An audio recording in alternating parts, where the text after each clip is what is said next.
Okay, everybody, welcome to the Yaron Brook Show, and happy Independence Day, the 4th of July, my all-time favorite American holiday, or holiday in the whole world. Let me mute this stuff. Okay, we've got feedback. All right, there we go.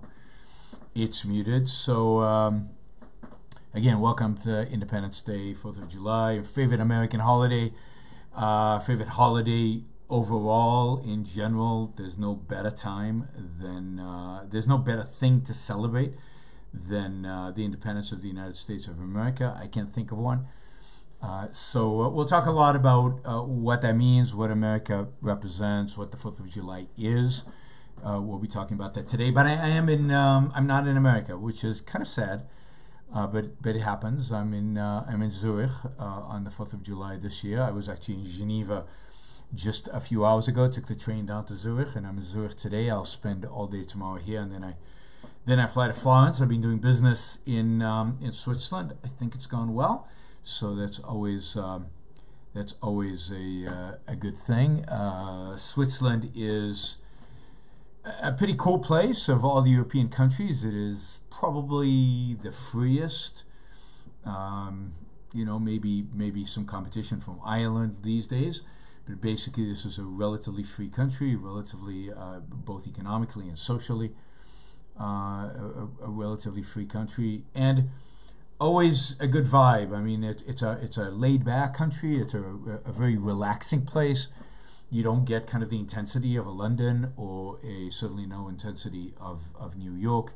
You get very much of a kind of a laid-back, relaxing vibe, particularly in Geneva, which is quite French. Now, to those of you Swiss followers and Swiss viewers, I apologize I didn't contact you this trip to schedule a dinner, to do something. It's just been incredibly hectic, but I promise next time that I will do that. So I'm here in Switzerland celebrating, I guess by myself, the 4th of July. Worked all day, and reading the news from the United States, which is quite entertaining on this 4th of July. I still haven't figured out exactly what's going on. I know there's some kind of military thing going on in Washington, D.C. It doesn't appear to be a parade. It appears to be some kind of exhibit, but maybe there's a parade aspect to it. I've read a bunch of news stories, and I can't actually make out what is going to happen. They talk about tanks, but it sounds like there are only 2 tanks, and they're at the Lincoln Memorial. And they've been very careful not to drive the tanks on the road, because I don't know if you know, but when tanks drive on roads, they rip the asphalt to pieces. So as somebody who's actually been in a tank, driving on roads and on non-roads, I can tell you this. So actually, I'm not sure what exactly is going on. Let me just improve the audio here a second. I apologize. I think that'll give us better audio. So I don't actually know what's going on in D.C. I know President Trump is going to be doing some kind of announcement, or not announcement, some kind of speech. It'll be interesting to listen to the kind of speech he gives. And it was interesting to read how all of this was inspired. It sounds like the whole thing was inspired when he was in France, and there was a military parade in, I don't know, Bastille Day or some other event. And there was a big military parade, and he was like, yeah, we need one of these here. And he was very inspired and very excited about the idea of a military parade. I find military parades, I don't know. America's not about its military. The military is something to be celebrated. It's something important. I think Veterans Day is a good day to do that. But America is not about its military. The military is needed. It's an essential feature of America. It's something that is necessary for the defense of the country. But it is not, in my view, appropriate for an Independence Day celebration, when I think what one should be celebrating, and I think there's way too little of this, and I think no president is really, that in my lifetime, has done this properly. But what one should be celebrating is the ideas that made America great. On occasion, they've had naturalization ceremonies at the White House to celebrate immigration. That's okay. there's something positive there. They've celebrated veterans. They've done all kinds of celebrations. But I think, maybe the best thing that presidents have done during 4th of July is go away. Go fishing, go hunting, go away, and let us actually celebrate what Independence Day means. But what would be really cool, what would be really significant if in our lifetime we actually saw it, is a president who put together some kind of event that commemorated the Declaration of Independence, that in some way understood the meaning of the Declaration of Independence and emphasized it and celebrated it, because that's what we're really celebrating. We didn't win independence on July 4th, 1776. A document was signed in 1776. In my view, the most important political document in all of human history, articulating some of the most important political principles ever articulated in all of political history. Certainly, in a political document, the most important principles ever articulated in a political document. This is a great event, an important event, an event one should celebrate and one should cherish. One should also celebrate the men who signed that document, men who took their lives, their honor, and their property, and put them at risk, at enormous risk. Many of them died as a consequence, and many of them were destroyed financially as a consequence of signing that document. And yet they did it, and they did it in the name of freedom, but not in the name of a superficial, undefined, kind of a vague definition of what freedom means, but a clear, articulate definition of freedom. Freedom meaning the individual rights, the freedom of action, freedom to pursue your values, freedom to pursue your happiness, freedom to live the kind of life appropriate for a human being. And the founders, to varying degrees, understood what this freedom actually meant, what it would be required to protect it, and what kind of government was necessary in order to enshrine it. We, unfortunately, I don't think in America today there's very much understanding of these principles. I don't think we have a president, or have had a president, who understood these principles. But certainly Donald Trump is one of the least, one of the people with the least understanding of these ideas and these principles. It is truly sad that he has chosen to celebrate this with something focused on the military. Now, it's true, again, that the military is necessary in order to protect these freedoms, to protect these liberties, particularly from foreign aggression and from foreign invaders and for evildoers around the world. But we're not at war right now. We have not been at war recently. To the extent that we are at war with Islamic totalitarianism, we don't even declare that war, and certainly Donald Trump is not fighting that war, because he celebrates his relationship with Saudi Arabia, not condemns it. It's not a time to be celebrating the military. This is a time to be celebrating, or to rediscovering, or to rearticulating the principles that made the country great. So it sounds to me like this is like what's going on in D.C. is a typical Donald Trump charade. It's not a full-fledged military parade. It's kind of a military exhibit. It's really an opportunity to, more than anything, I have a feeling that one, it strokes his ego, and it's something, he's big on the military, which fits other characteristics of his, and but also it pisses off his enemies, which I think he loves. He loves doing that, and I think he feeds off of that. So the left is going wild around this.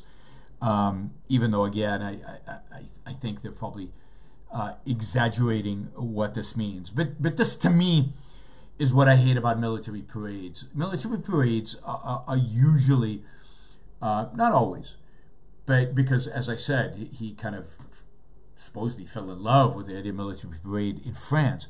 But military parades are usually the sign of statists. They're mostly the sign of authoritarians. The biggest military parades in history were done by the Soviet Union. China's very good at grand military parades, and maybe the most grand military parades done today in the world are done by Donald Trump's favorite murderous dictator, that is the murderous dictator of North Korea. The North Koreans are very good at putting on beautiful, amazing military parades. It's what authoritarians do. And again, this is just another little reflection of the fact that Donald Trump kind of is jealous of all those authoritarians and doesn't, they're showing their muscles, because what is government essentially about? It's essentially about power, physical power, military power, police power. Dictators like to show the people, hey, stay in your place. This is the arsenal at my disposal. The American government is supposedly and was created to be the only political power that was going to use the gun. It was going to use this power to protect its citizens, not to inflict pain on them. And therefore, the military was not an important part of America at its founding. Indeed, for many years, the United States did not have a standing army. And the fact that we have a volunteer army is one of the great achievements of this country. The military does not and should not play a big role in American life. It plays too big of a role in American life, even without this exhibit, parade, whatever it is, in Washington, D.C. on the 4th of July. The military, again, necessary. The men who fight in the military should be commended for fighting, particularly if they're doing it for liberty and for freedom, and they understand that. We should thank them because they are protecting our freedoms and our liberties, the freedoms and liberties that we still have in this country. So we should always thank those military men. Yes, what they're doing should not be a sacrifice. They should do it because it's part of their values, but you and me and everybody else are benefiting from it. And I believe it is an act of justice to say thank you to those who are actually engaged in it. I think it's the same thing with the police. Somebody is doing something that benefits you. I've said many times, if I meet a billionaire, I'm likely to say thank you because they benefit my life. If I meet somebody who's in the military, I say the same thing. So they are protecting me. So this is not anything against the military and against the American military, which I think for the most part does a decent job. The problems that we've had in wars and so on have been less. There have been military problems, but been less caused by the military and more caused by the political leadership. So, kind of sad to see 4th of July celebrated in this way, but but this is part of the course of Donald Trump. This is who he is. This is what he is. I think much more concerning than the actual 4th of July parade has been Donald Trump's cozy relationship with the murderous dictator, who I never call by name, by the way, because I don't think he deserves that kind of respect. The murderous dictator of North Korea, the floundering kind of non-strategy in Iran, the actual policies and the actual presentation of the presidency by Donald Trump is what really scares me and upsets me. There was this beautiful video of this North Korean dissident, this girl who managed to escape North Korea at a massive cost to herself and to her family. And, she said it like it is. She said, what message is Donald Trump sending the North Korean people who are being enslaved, who are being tortured, who are being raped, pillaged, murdered by this regime? What message of hope is he sending them? He's basically telling them, oh no, your ruler is just like any other ruler. Your dictator is just like any other dictator, just like any other political leader out there in the world. I'm going to treat him with respect. I'm not going to fight for you. I'm not going to even morally fight for you. I'm not advocating for the United States fighting for the people of North Korea, but morally, what does this mean when America sanctions the kind of evil that Donald Trump has been sanctioning in his relationship with the North Korean brutal, murderous dictator?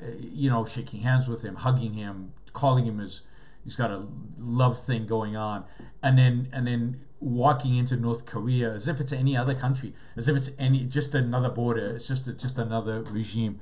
The message he sends to North Koreans, the message he sends any oppressed people in the world, is that America is nothing, that America is meaningless, and America will not stand with them. That America is no longer that beacon, not fighting for their freedom, but a beacon, for freedom. That is long past, that is gone, and America does not actually stand for their freedom. That is a real travesty and a real, and it's not that other presidents have been significantly better about this, but Donald Trump has taken it to the next level. Donald Trump is in this sense more deflating of America's value. I mean, everybody criticized Obama for America not leading, and they criticized Obama for kind of moral equivalence between America and other nations. They criticized Obama for bowing to the Saudi prince. Everybody went after Obama for not being a real leader, a real defender of American principles. Well, I mean, Donald Trump is doing Obama 10 times better with his groveling before the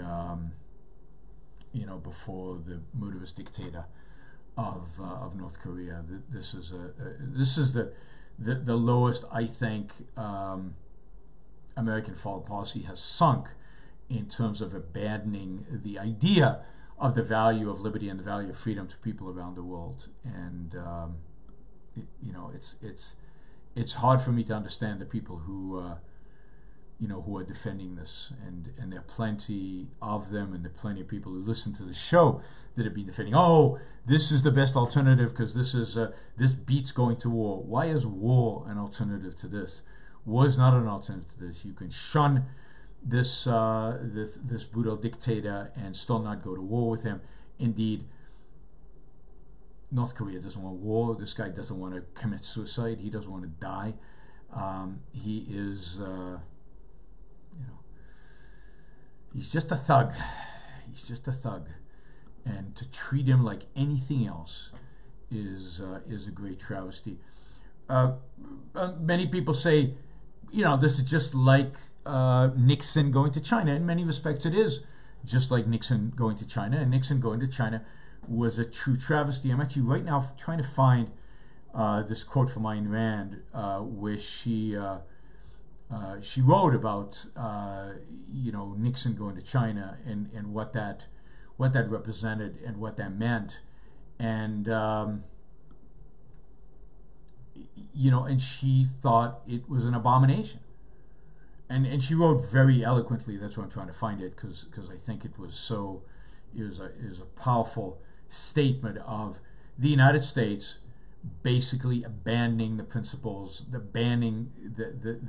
principles on which it stands, abandoning what it represents in the world, and what this meant for people in countries that are striving towards freedom, and what this meant when the United States abandons them, is completely gone. So anyway, I can't find it. So if I find it in a little while, I'll read you that quote. So I think this is a particularly sad time for America.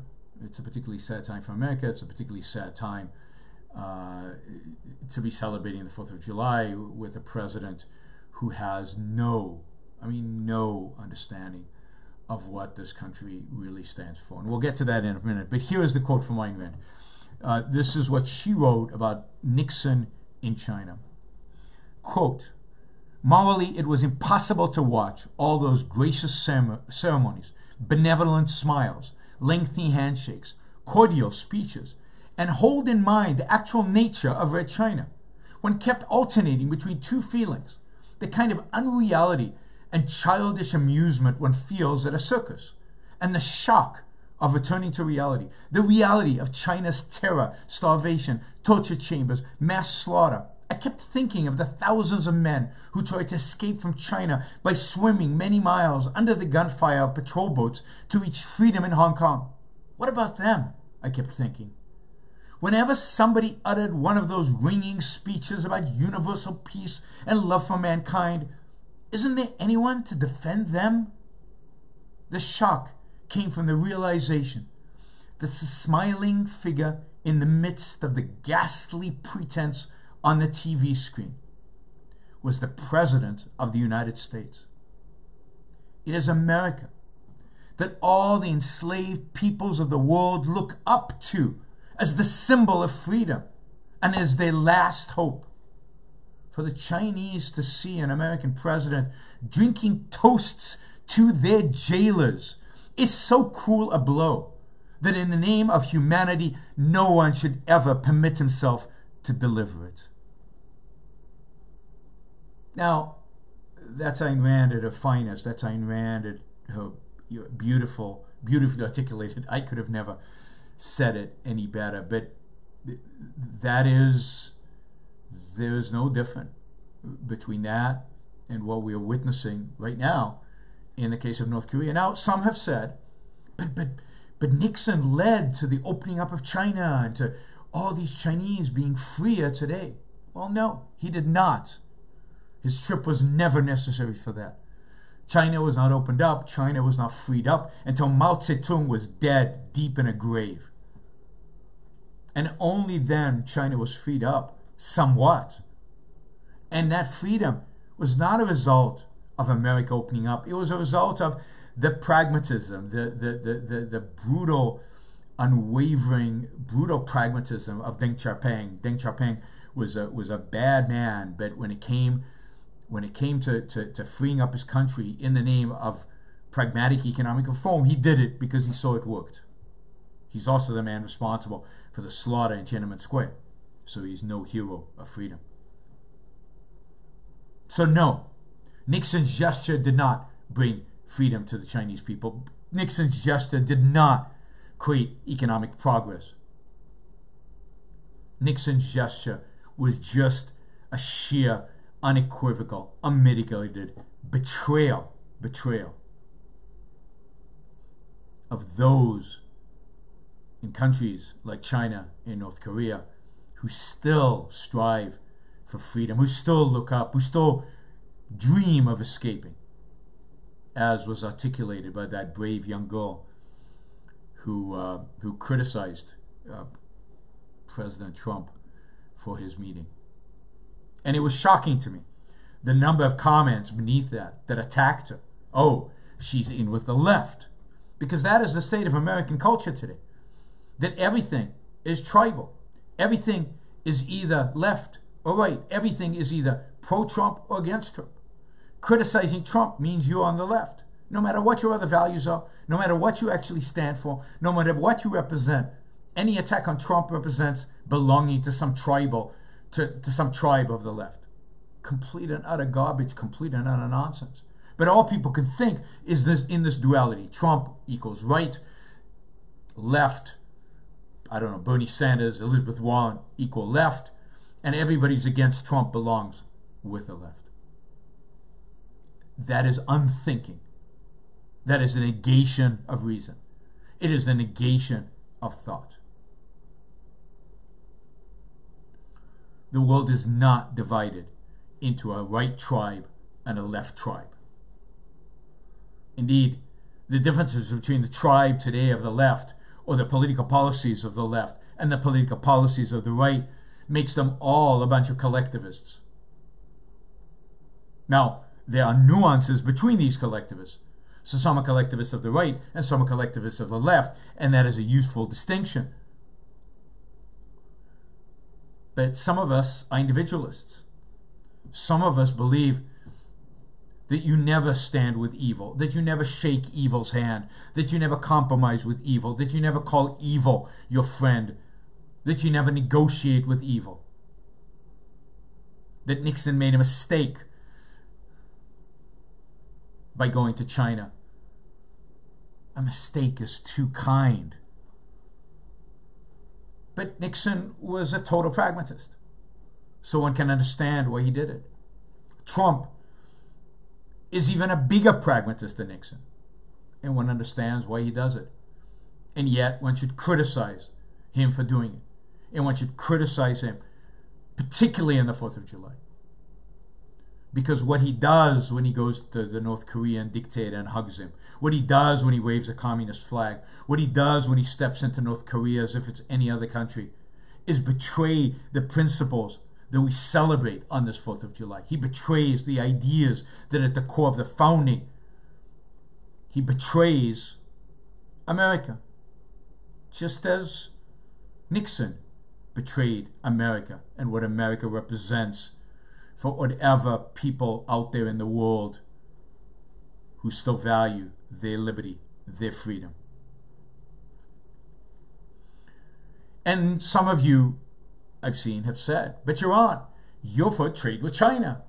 And China is just as bad as North Korea because it's ruled by a communist party. But that is bizarre. If you know anything about China, you know that that is not the case. If you've ever been to China, you would know that that is not the case. Certainly if you've ever been to North Korea, you would know that is not the case. However bad China is, and I am no apologist for the Chinese regime, they are an evil regime that stands, that has committed real evils towards its own people. And if I were president of the United States, I would not have diplomatic relations with China. I don't consider diplomatic relationship as the same thing as trade. But the people in China are free as compared to the people in North Korea. People in China can leave. I indeed am in Switzerland right now. I just came from London, and there are Chinese tourists all over the place. Indeed, Europe today is worried about too many tourists flooding its cities. You can't walk in Venice because the streets are so crowded. The narrow alleyways are so stacked, packed with people. You cannot go and see the art in Florence because the lines are so long. And many of those tourists are not only the poor of Europe who can now travel all over Europe on vacation because the costs have gone down and their standard of living has gone up so much. They are the former Eastern European countries which have now got enough money because of the little bit of freedom that they have so that they can now travel around the world. You see Russians and Ukrainians and Romanians and Hungarians and all over Europe as tourists, Poles and others, because the world today, from a wealth perspective, is a dramatically wealthier place. You see Americans everywhere, but what you also see are Chinese everywhere because they have the wealth and how to get wealth. We as objectivists should understand that wealth does not come without freedom. Wealth cannot be created without freedom. There was no accident that when there was real communism in China, there was no wealth creation. When there was actual communism in Russia, there was no wealth creation. It's only once communism goes away, it's only when some freedom is granted that wealth is created. Now, China is far from free. China, as I said, is a brutal, evil regime, but it is not a communist regime. It's an authoritarian regime. It is far closer to fascism than communism, but it is neither fascist nor communist. It is a different type of authoritarianism. Nothing has to necessarily fit into neat little boxes like left and right, this tribe or that tribe. There are new forms of authoritarianism, and China has created one. It keeps the Chinese Communist Party label because it is a convenient label and because it would like to rewrite history and present Mao Zedong as a hero and the Communist Party as good. But there was no communism in China. There are no communists in China. There is a market, to a large extent, a market economy, at least in vast segments of the Chinese economy, are relatively unregulated, relatively free, relatively low taxed. The welfare state in China is actually smaller than the welfare state in the United States, smaller than the welfare state in Europe. So no, trading with China is not like sanctioning a regime, a brutal regime, where there is a single dictator who rules over everything, where there is no economic freedom, no political freedom, no freedom to travel, no freedom to enter, no freedom to leave, where you're shot at the border. That is the border, by the way, that Donald Trump crossed. A border that if any North Korean was going in the other direction, they would be shot. That is not a border one recognizes. That is not a border one crosses in a friendly gesture.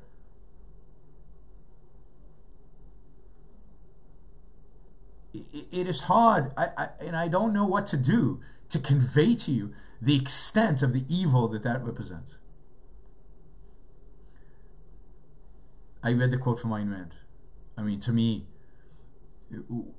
if that does not convince, I don't know what does. But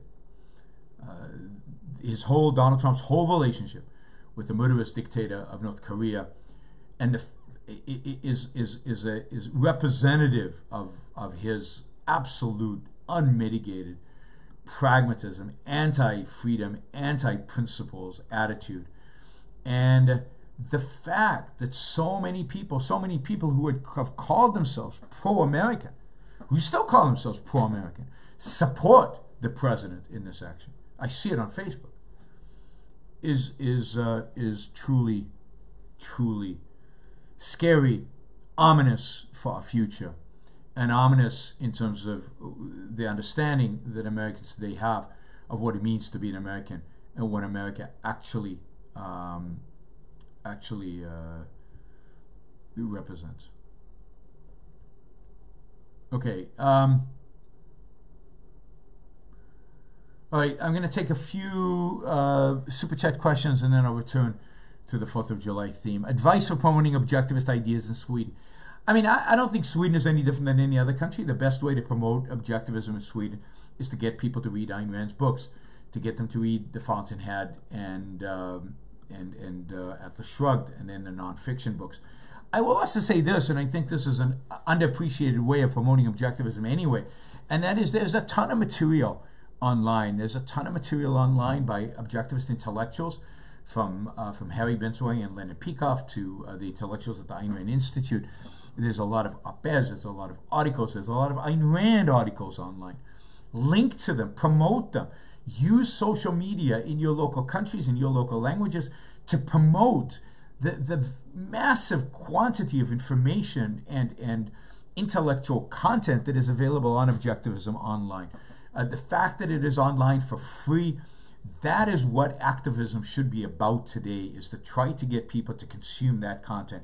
Beyond reading Ayn Rand, there is nothing better than to get people to consume that content. And of course, right now, there is the Ayn Rand University app, which once people have read the novels, I strongly recommend they download the app, Ayn Rand University app, and they start consuming the amazing lectures and courses that appear there. Now, over the next months, I expect there to be a lot more introductory content loaded up onto the app, content that has to do with introduction to objectivism.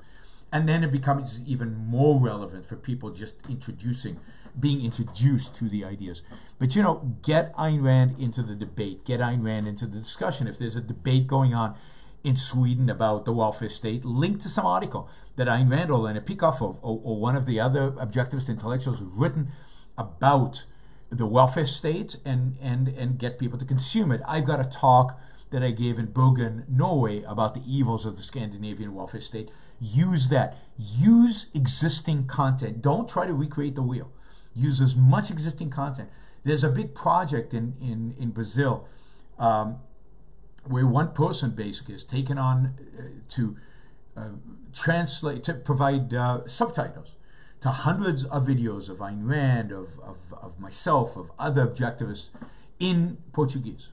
Think about doing something like that in Sweden. Take your favorite Ayn Rand videos and put Swedish subtitles on them and release them to the public. And if you want to work with the Ayn Rand Institute on doing that, then write to them. I'm sure they'll be happy to help you do it. How should vote be limited to keep government on track? I don't think limiting the vote is the issue. You know, people are always looking for gimmicks, and they're always looking for shortcuts, and they're always looking for some way in which we can get, the country back on track. And if only women didn't vote, somebody in the chat is quoting, as if women are not rational beings, as if women are second-class citizens, which is disgusting and offensive and horrific. You know, I promote a philosophy written by the smartest human being on the planet in the last 1,000 years, and it was a woman. And you come to my chat and you argue that if we just limited the ability of women to vote, we would have a freer country. Give me a break. It's people like you who are destroying the United States of America. It's people like you who are destroying the principles on which the United States of America was founded. Limiting votes to I don't think limiting the vote matters. 90% of Americans, indeed, no, 95% of Americans, at least, if not 99% of Americans, are collectivists, or at least in their politics are collectivists. How many Americans support the phasing out of Social Security, or the phasing out of Medicare, or the phasing out of Medicaid? How many Americans support the phasing out of the welfare state? None. The numbers don't register on a meter. Those Americans, not immigrants, not Chinese, not Guatemalans, Americans are responsible for the state of America today. Not the left, not the right, Americans. Because the right has done nothing to shrink the welfare state. The right has done nothing to advocate for entitlement reform or phasing out. The right has done nothing to promote liberty and freedom in the United States. Where is the right? Where was the right under Eisenhower in rolling back FDR's New Deal? Where was the right under Nixon and Reagan in rolling back the Johnson administration's Great Society? Where was the right under Bush in rolling back all the regulations? They weren't there. Where is the right today under Trump in privatizing Medicare and privatizing our healthcare system and doing it with Obamacare? They're not there.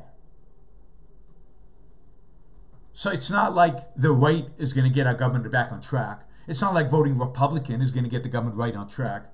Indeed, the only Republican I know that actually stood for principles that are American principles when it comes at least to domestic policies, I have disagreements with him on foreign policy, but on domestic policies, just resigned and left the Republican Party today, Justin Amash. He is the only Republican I've grown to have any respect for, because he stood by the principles of this country. He stood by the principles of the Declaration of Independence. He stood by the principles of the role of government as limited to protecting individual rights. And what did he get for that?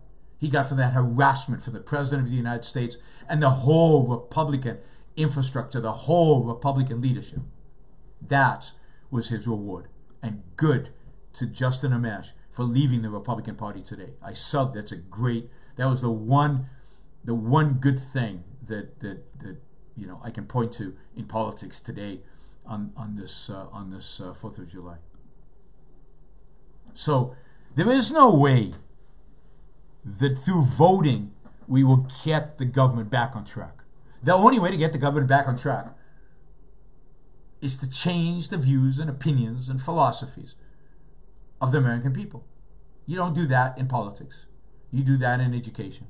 You do that by speaking out. You don't do that by supporting Donald Trump. You do that by rejecting Donald Trump.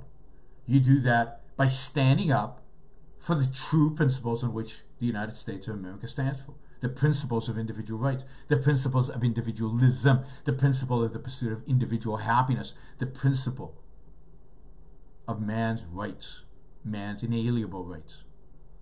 And this president has no clue about these principles, neither does the left. But that is why what is needed is a third way, a third alternative, a truly revolutionary political movement.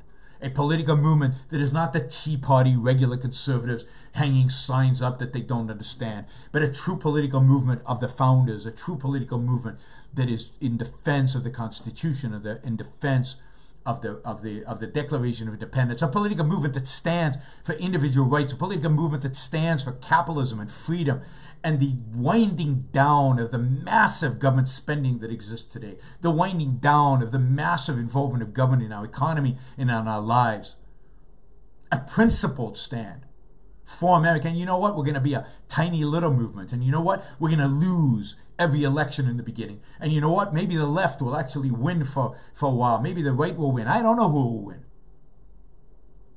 But if nobody speaks for what America is, if nobody speaks for the principles on which this country was founded, if nobody speaks for the founding fathers who are spinning in their graves, knowing what is happening in this country, then what's it all for? What's your involvement in politics for? To defend a moron like the current president? To defend somebody who has no understanding of these principles? To defend somebody who will sanction the evil of the most evil dictator in the world today? Who has no understanding of the principles on which the United States is founded? No. All right, Bash Brannigan asks, should U.S. presidents be either required or expected to release their tax information? Yes, I think they should be. In the world today, I think they should be. 150 years ago, I don't think it mattered, but today it should. And the reason is simple. Government today is heavily involved in the economy. I want to know if my president's a crony. I want to know if he's getting government favors. I want to know if he's given government favors from foreign countries. I want to know these things. And I don't think you can get a good picture of that without the release of tax information. But more than that, if a president runs on his business acumen, on his business success, on his wealth, if a president says, trust me because I'm a great businessman and I've made a huge amount of wealth, then prove it. Prove it. Your tax returns would be proof of that. What have you got to hide? I mean, nobody cares if you manipulate the tax system in order to minimize your tax payments. Everybody does that. Everybody knows you are doing it. But tax returns would actually tell us something about whether you made money or didn't make money. I mean, it doesn't have to be tax returns. It could be audited financial statements of the companies you have, but they have to be audited. So an objective assessment of your value. Now that I don't think should be required by law. That would be expected if you're running as a businessman. But I would like to know, if let's say Al Gore tomorrow ran for president, I would want to see his taxes because I would want to know where all his wealth comes from. Because God, where do these politicians get rich from? So I wanted to know Hillary Clinton's and Bill Clinton's details about their foundation. And Republicans demanded that. We want to know the details about their foundation, where they're getting money from, who, what is actually going on, how they're spending it, have they benefited privately from it, counter to its charter. But when it comes to Donald Trump, Republicans don't want to know. They'll defend his right to privacy or whatever it is to no end. But I'd like to know, has he actually made any money? Is he as rich as he claims he is? Who is lending him money? Because American banks don't lend Donald Trump money. We've known that for a long time, that Wall Street has for a long time refused to lend Donald Trump money. Now, we also know the Deutsche Bank lent him money, but is that everything? Have the Saudis lent him money? Have Russians lent him money? Have Chinese entities lent him money? I don't know. I'm just making this up, but wouldn't that be important to know in a president, in somebody running for president? In a world with a mixed economy, I think it is. In a world in which the president has a huge amount of power over the economy, I think it's really important to know these things. It's important to know how much involvement do you have with government. Government policy is going to affect your net worth. Can you manipulate your own net worth by the different policies you engage in? Again, in a capitalist country, in a capitalist economy, it wouldn't matter because the government would have no power over the economy. But in the world today, it matters a whole lot. So yes, I would say it should be required, at least to some extent, and it certainly should be expected. Certainly should be expected. And that's true of Democrats, Republicans, everybody. Okay, Daniel says, hey, Yaron, I've been trying to reach you. I've heard no response. I've spoken to Destiny, and he said he is willing to debate you and would like to know when it is possible to do so. Daniel, I'm traveling. I'll get back to you when I know what my schedule is. I need to go to Destiny's website. I need to see what the debate with him even looks like. I need to figure out what it would encompass, and then I need to figure out what my schedule is like. But that is not something I can do on the road. So you're just going to have to be patient. And I appreciate your effort in doing this, but just give me another couple of weeks. I'll be in Europe for another week, and then when I get back home, I'll start thinking about it and start planning for it. The fact is that this summer, really until October 1, through October 1, I'm swamped, and it's going to be very difficult to do anything. I've also got 4 debates versus a socialist, the guy who wrote the guy who wrote the Socialist Manifesto at 4 different universities. So that's in September. So this summer through October 1 is swamped. But I will try to get back to you once I get back to Puerto Rico at the middle of July. Amesh left the GOP. Is his political career finished, or can he realistically win as an independent? I think his political career is finished. I think that's sad. It's what I said before. The number of people in this country who respect the principles on which this country was founded, the number of people in this country who really want to see the federal spending decreased, the powers of the presidency reduced, the power of government over our life and our economy shrunk, the power of all of the number of people who want any of that, the number of people who want any of that is small, and I don't think Amesh can rally enough people to win in his district and win an election. Unfortunately, I think one of the tragedies will be if Justin Amesh goes and runs for president or something under the Libertarian Party. I hope he runs under as an independent, but I fear that he'll run as a Libertarian and give too much credit to that pathetic political party. So I have much too much respect now for Justin Amesh than to associate him with the Libertarian political party. So I hope he doesn't do that, but I suspect that he will, and that is kind of sad. All right. Somebody says here, Hillary Clinton is a socialist. No, she's not. Come on. Again, all you can think of is in terms of communist socialist on the one hand, and I don't know, Donald Trump on the other hand. Hillary Clinton was a power-lusting, zero ideology of the left, but a nothing. She believed in nothing. Yes, she even instituted more socialist policies than anybody else, but it empties the concept of socialism to attribute any statist who is a power luster to socialism. Right? She doesn't deserve the title socialist. She wouldn't know what a socialist is. Socialism is a particular ideology, a particular way of viewing how to govern. And she just wanted power. And yeah, she wanted power of the left, which meant greater economic involvement, greater control over the economy. But she's much more of a fascist in that sense than a socialist. Because what would she have done? Yeah, she would have moved us towards greater socialization of healthcare. I have a feeling Donald Trump's going to move us in that direction as well. She would have regulated a lot of businesses, but that's fascist. That's not socialist. So all these terms are mishmash. These people are statists. They're power-lusting statists. Don't try to fit them into the one category are bad people, socialists. Therefore, any bad person must be a socialist. Even Bernie Sanders is not a real socialist, right? Even Bernie Sanders says that his socialism is Denmark and Sweden. Denmark and Sweden are not socialist countries. So they want to redistribute. Now, these are leftist policies that involve greater and greater involvement of the state in our lives. They are partially fascist and partially socialist, but they're all bad and they're all statists.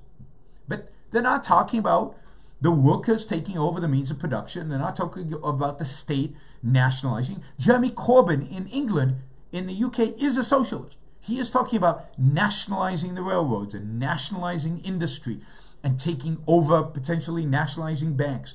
When Francois Mitterrand ran as president of France, and he was a socialist, and when he won, he nationalized the banking system. Hillary Clinton is not going to nationalize the banking system. I mean, she's going to increase controls over them, as will Elizabeth Warren and all the Democrats would. And it's not like Donald Trump has reduced controls over banking significantly. But banks are run as public utilities, which is much more of a statist / more similar to fascism way. Fascism, in a sense, is worse than socialism, because fascism, or the tendency towards fascism, because what it says is it gives you the pretense of private property. You pretend you own this company. You pretend you own your house. But you're so regulated, you're so controlled, that it's meaningless. Your ownership is meaningless. So they make you feel like you're a capitalist, but you're not. You're completely owned and run by the state. And that to me is worse, because it's deceptive. It's dishonest. I'm just going to read this because I've seen this question a few times by Rob. And even though it's not a super chat, I'll answer it because it's a simple answer. Can you post a video about your daily routine? How early you get up, how much you read, how much you prep for the podcast and talks? And I'm not going to do that. I really, my routine, I don't think it's appropriate content, I guess. It's my private life, when I get up, what I do. And I'm not like, I don't know, one of these Ray Dalio's 10 principles for success. If you wake up every morning at 5 a.m., it's not how I function. Every day for me is different. I do not have a routine. I am an anti-routine kind of guy. And I'm not saying that's good or bad. That's just me. And, my prep time varies depending on the type of podcast that I'm doing. My prep time for businesses and my activity in business. My days are not standard in any kind of way. And I don't think such a video would be meaningful, and I wouldn't want anybody to say, oh, well, Yaron Brook does it that way, I should do it that way. No, you need to find out what maximizes your productivity. There are lots of good books out there that talk about how to maximize your productivity, how to be a better planner, how to manage a to-do list, how to do a calendar. That's not me, guys. There are people out there that make millions of dollars selling you good information about that stuff. I don't use any of that. I have my own little ways of doing things, but I'm not claiming that that's effective or that's good. I'm just, and in terms of how I live my life, I like to keep that personal. It's not something I like to share. What was Cameron's error? This is a question about the fountainhead. What was Cameron's error? He had Rourke's integrity and skill, but ultimately failed. Where did he go wrong? He lacked Rourke's, I think, self-esteem. He lacked Rourke's. You remember when Tui asks Rourke, "What do you think of me?" and Rourke says, "I don't think of you." Cameron didn't have the self-esteem to be able to do that. Cameron read the reviews and couldn't stand the critics. Cameron couldn't go to the query and turn down a commission. He didn't have the absolute, unequivocal self-esteem, knowledge that you will be successful, knowledge that there are people out there who will respect your work. Just stick to your guns, just keep on fighting, just keep on working. He had what Ayn Rand called a malevolent view of the world, a metaphysical malevolence, the view that he developed because he was so attacked, that the world ultimately was not the right place for people of his caliber. And you could tell that. He tells Rourke, go away, leave me alone, don't do this, you're going to destroy your life, go do something else, go find another profession. Because he has this malevolence and this idea that it's a metaphysical value judgment, and that relates to kind of the topics we talked about at Ocon in art. It's this judgment that says good people don't belong in this earth. There's a line in Don McLean's song about Vincent van Gogh. Now, I'm not a huge fan of Vincent van Gogh, but it's a beautiful line. Oh man, I can't do it without singing, and I'm not going to sing because I'm not going to inflict that on you. But it's in the song "Story Story Night," and I've often thought this is a reflection of that exact sense of life.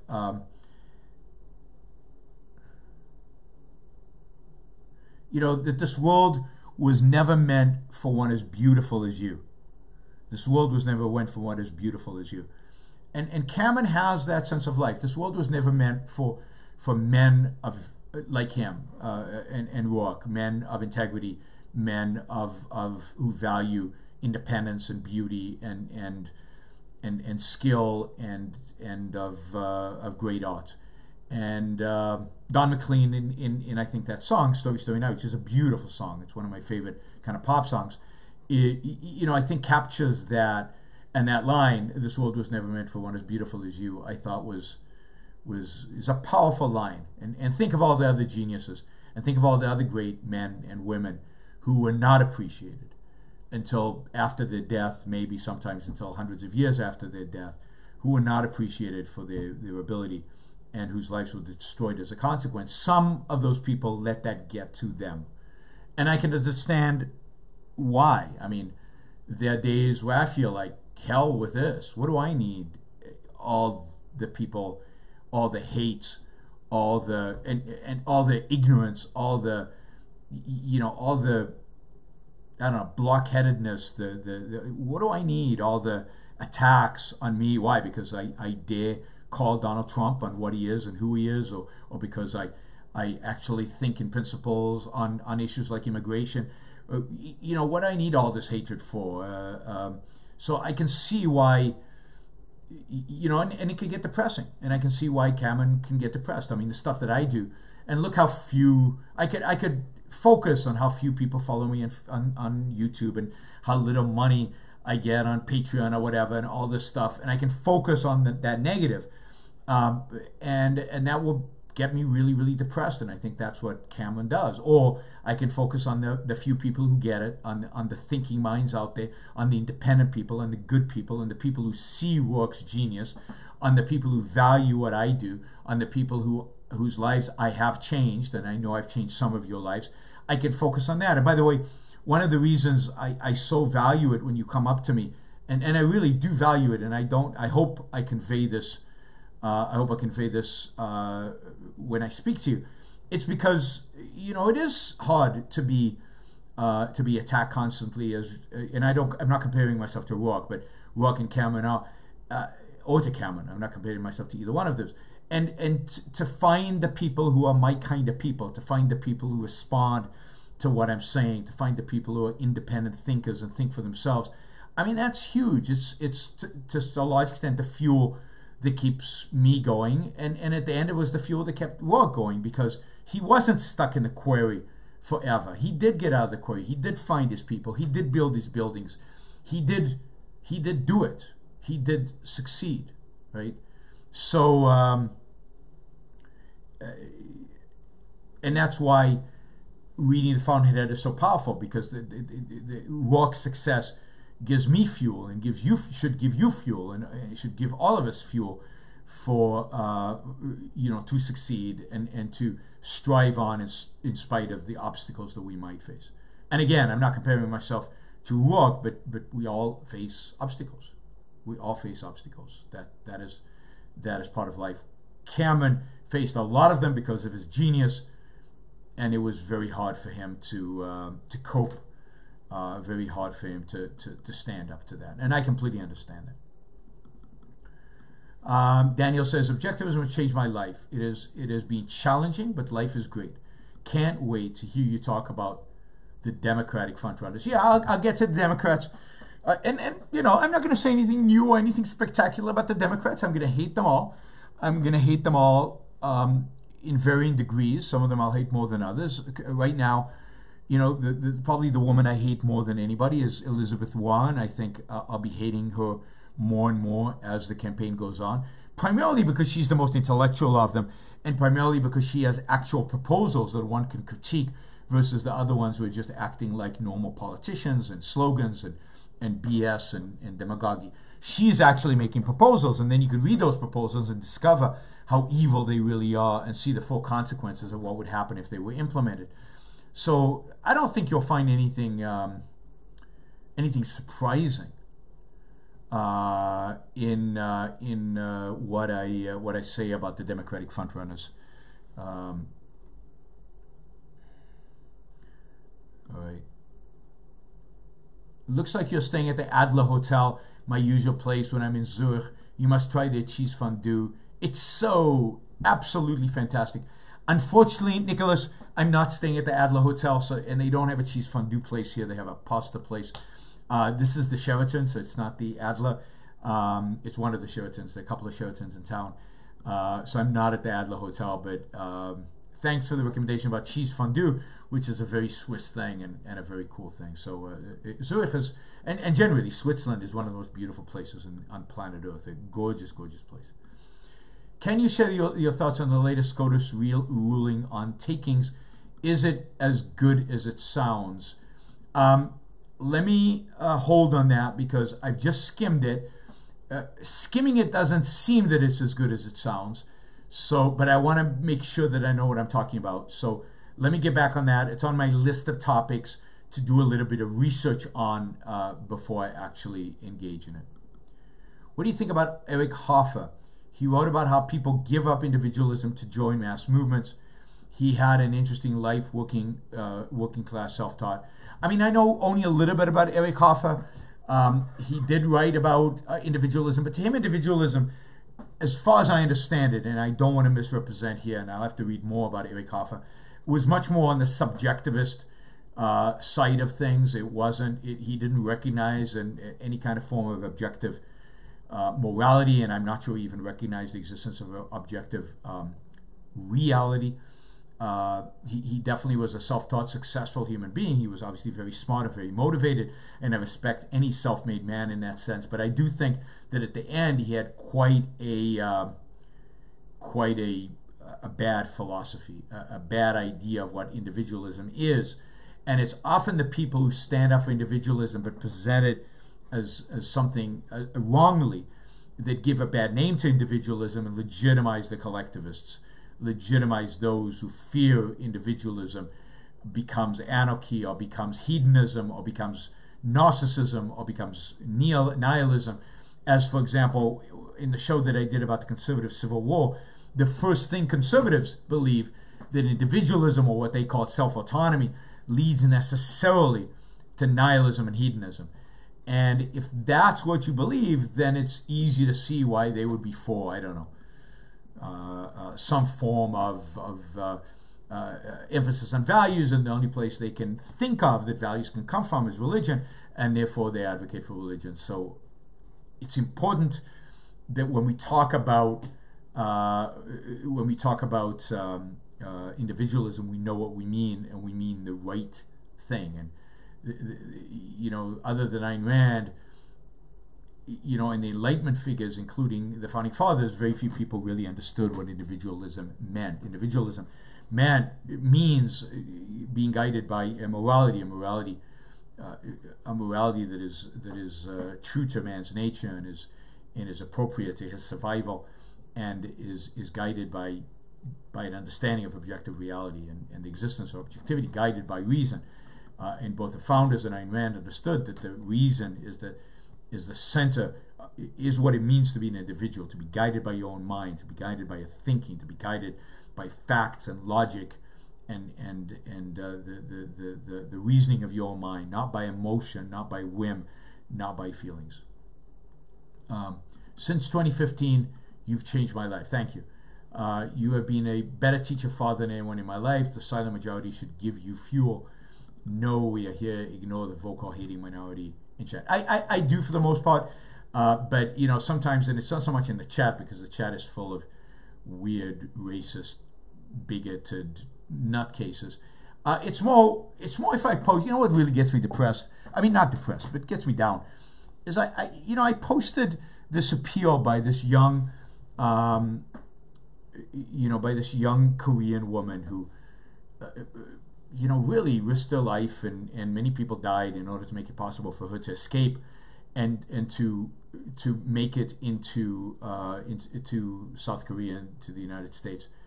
And here he is. And here she is, and she says Donald Trump is betraying the people of North Korea. And the comments below are hateful comments. The comments below are, oh, it's Donald Trump. Of course he knows what he's doing. The comments below are mindless. Mindless. Anybody out there who thinks everything Donald Trump is good is being mindless. Anybody out there who is defending Donald Trump's trade policies is mindless. Anybody who thinks that Donald Trump cares about intellectual property and authoritarianism in China is mindless, because you're evading all the evidence. You're ignoring all the facts. Now, I'm not saying Donald Trump hasn't done some good things. He has. But if you're a blind follower, you are mindless. And, so when I put something up on tariffs, or when I put up something up on trade, or when I put something up on China, and all you get back is mindlessness in the comments section. That is what gets me down. That's what gets me down. I never thought that in my adopted country, And I chose to be an American. Many of you were just born Americans. You're American by accident. I chose to be an American. And I chose to be an American not just because of its founding ideas. I chose to be an American because those founding ideas created a certain attitude among the American people, a certain atmosphere, a place where people historically have been independent thinkers, have been individualists, and left and right have tried to make a good life for themselves. It's a country of immense people who are immensely productive, but primarily people who think for themselves. And when I see Americans become robots, Americans become mindless, Americans become followers, Americans become tribalists, Americans become collectivists and statists. And this is the country that I came to. This is the country I chose. This is the country of the greatest individuals, politicians in human history, the founding fathers, the greatest political thinkers. This is the country of the greatest businessmen in human history. This is the country that has for 250 years represented and meant liberty and freedom for anybody who loved those ideas in the world. When I see the vitriol, the hatred of illegal immigrants, but really of immigrants more broadly, they couch it as illegal, but it's really of immigrants. When I see the tribalism, I don't think you guys realize, and maybe it's because of my age, and maybe it's because I am an immigrant and because I chose this country and I knew exactly why I was coming here, and I was ideological when I came here. I was already an objectivist. I came here for a reason. I came here because I thought America was a particular type of country, and I knew it was on decline, but I was hoping that that decline would be reversed. I was hoping that that decline was temporary. And then to see that decline accelerate. And in my view, that decline has accelerated dramatically in the last two presidencies, in the presidency of Obama, and now even more dramatically under the presidency of Donald Trump. Is just sad. Just sad. I mean, if Donald Trump is not a politician, he's a successful businessman, then he should go back to being a businessman. I don't think he's that successful as a businessman. And the numbers I've seen don't suggest that he's a very successful businessman. But he's not good for this country. He's not good as a politician for this country. He is taking this country in a bad direction.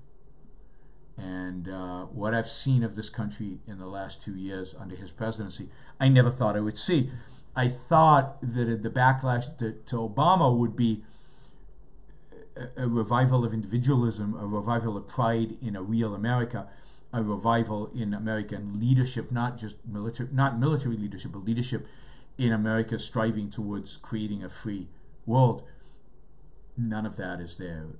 We are seeing from Bush to Obama to Trump a steady decline in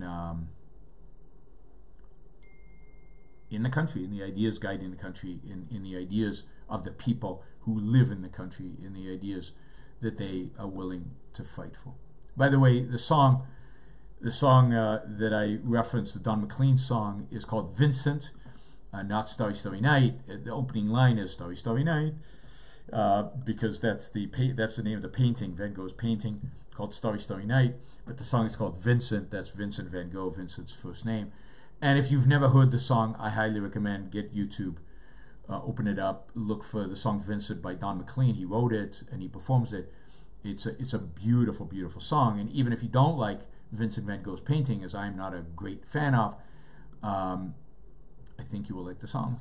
And I think you could fill in for Vincent, Ayn Rand, or any other hero that you have that was misunderstood in their own life. You can put in Michelangelo, you can put in Beethoven, you can put in a lot of different people.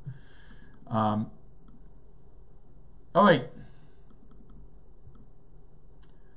Let's, I think we're going to end it there. We've gone over an hour. So again, I know this has been a little bit of a downer, so let me do this. Let me say again, happy 4th of July. And let's spend maybe the next couple of minutes remembering what the 4th of July is really about. The 4th of July, celebrating the 4th of July, should be about recommitting yourself to the principles that made this country great. Celebrating the 4th of July is about ideas. It's about celebrating a set of ideas. It's about celebrating a set of ideas that the Founding Fathers articulated in July of 1776, put down on paper, and actually signed, put their name to a document that was declaring treason against the British Empire, the mightiest empire the world had ever seen. So, on the 4th of July, 1776, the founders declared the most revolutionary declaration in all of political history. That not only are all men politically equal, but they're endowed with rights, individual rights, rights that are theirs by their very nature, by our nature as human beings. And what are those rights? Those rights, as understood by the founders, as they were understood by the men of the Enlightenment, were freedoms of action, the ability to freely act in pursuit of the rational values you needed in order to survive and to thrive as a human being. You needed the freedom. It was your right to have the freedom, to pursue your values, to live your life, to pursue your own happiness. It is that which they fought for. The freedom to live a moral life, the freedom to live a rational life, the freedom to live, to think, to write, to speak, to own, to produce, to create, to build, to make. The freedom to pursue happiness. That's what the right to life, liberty, property, and the pursuit of happiness mean. They mean the freedom to act on behalf of your own values. And it's a freedom that all men, all women on planet Earth have by their very nature.